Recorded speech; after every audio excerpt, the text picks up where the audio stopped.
you triggered that. Yeah. Oh, about those guys. That's great. How are they doing, by the way? Do you know I haven't anything heard about them? since then. Yeah, I haven't. I'd love to visit Bend, Oregon. That's fine. Any excuse. Really good. Let's. If you got the answers to question 2, let's debrief question 2. And let me. I just blanked in your name. Linda, I'm so sorry. That's okay. I apologize. Linda, what we'll do is along the way, I'm going to basically ask you if you'd like to chime in along the way and help us. What we did is we did interviews last night.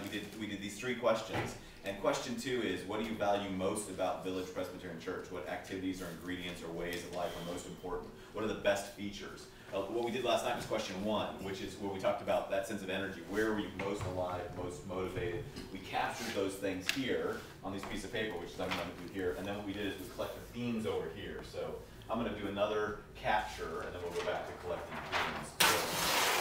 So if you'll, I'm going to put this somewhere else. All right, so going back to the to question 2, I have to absolutely get some better pens than these Crayola markers. Okay, so question 2, what do you value most? Who wants to start? Either report in. I'll start. Steve had some really interesting answers about flexibility.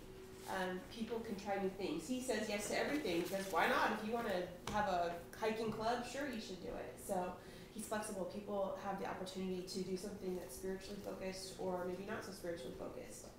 But there's opportunity there for everyone. And so everyone can invest themselves in something. And the other thing was relationships. He's seen the relationships with his kids just grow exponentially. They're a part of something. They're part of a church family that the parents can't be all things to their children, but these other people come in and nurture them, and these amazing relationships exist because of that. Okay, great. Others? Go ahead. Well, Dennis was talking about experiencing life together with other members of the congregation. And the experiences that they have, such as Big Bear, golfing, Bible studies, dinners, wine tasting even. So being able to experience it together. Experiencing life together. What a great phrase, isn't that? Good. So far, Steve and Dennis, have they captured you right? I mean, I was going to give you guys a chance to respond. That was probably better than I said it. But I'll take credit. Thank you, Susan, for Exactly. I'm better in the You morning. know, you should keep quoting me. That's really, really good. Okay, good. Great. Okay, somebody else. Let's get some more of The these. theme of relationships came through both in what Matthew and I both highlighted. Matthew also added that he valued Presbyterian heritage. He thought that there was a very practical focus on the tenets of the Reformed tradition and grace, that you were a group of believers trying to understand God. He valued bringing his children up in that environment as opposed to the very fundamental environment that he grew up in. Similar to very similar. See, I had a feeling that thing's going to come back, right? Yeah. And then just in terms of the things that I was talking to him about, again, relationships is probably the big thing. It goes beyond Sundays. You know, I give the example of kind of the church we came from to here, where we were at a church for a very long period of time, but didn't have anywhere near the depth of relationships that we had here. In fact, the relationships we had here were an important factor. When I took a job down in San Diego, to not move down to San Diego, but just to move closer where we are here now, that when coupled with all the other infrastructure and reasons we had to stay in Orange County were a determining factor for not moving down a lot closer to work and still making a 45-minute haul one way every day. That's a great story, by the way. See, those kind of stories. That's because what's great about that is there's an example right there of saying, look, relationships are so important to us that when we made a major life decisions, we factored in the church. Right. I mean, there's a Those are number one factor. See, I mean, isn't that amazing? That's an amazing statement in our world today. And what's great about those kind of statements is when people make that, which you guys obviously have, and it demonstrates by your leadership and what you bring here. What it does is, it's the kind of thing that, you know, Steve couldn't get up on a Sunday morning and preach that. You know, before you make life decisions, factor in the church. You can't make anybody do that. It ain't gonna work directly. That's like, but spiritual growth happens through indirectness.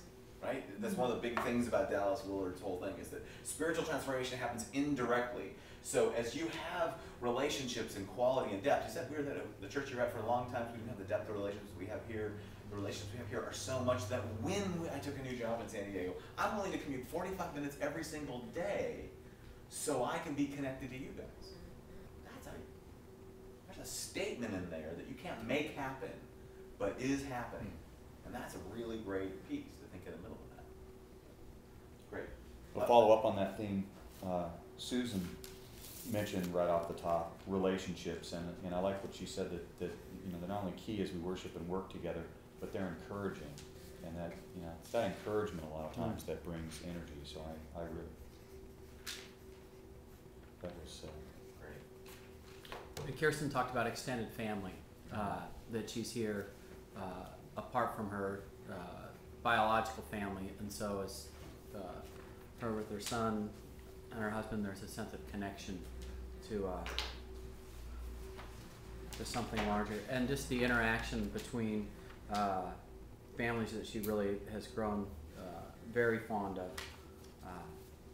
And then she talked about connection too with just the different people serving in different ways, that she feels a sense of, she mentioned Lori Schindler, Sunday school teacher, and how there's just different people around her that she really feels privileged to be serving with. She said it can be stressful at times, but people are willing to give in a lot of different ways.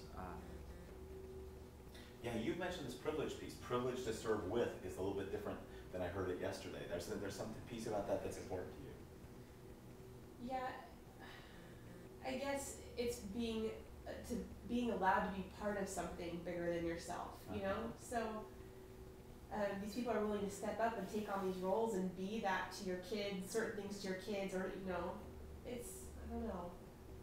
I'm just kind of working with that. It's because I came from a place of, I felt guilty that people were having to step up to do certain things because, you work in corporate America for a long time and you're there to serve your boss, and that's what you're there to do, make sure his life is easy. And so, I don't know, I'm kind of one of those people, you've got to do it for everybody else. Well, it's different when you step back and you're doing it for the glory of God. It's not about what you're supposed to be doing, it's what your heart wants to do. In the sense, so my heart is in this, and there's a part about, you said something about people being willing to step up and invest in each other's kids, invest in each other's lives, be there for each other. Is that it's more than just serving some boss who's gonna give you benefit. It's more the privilege of being able to be part of that and do that together. Like a family relationship. Yeah, everybody plays a part for the family to work, otherwise it falls apart, right? Nice. And one of the best parts about a situation like yours is it's tangible.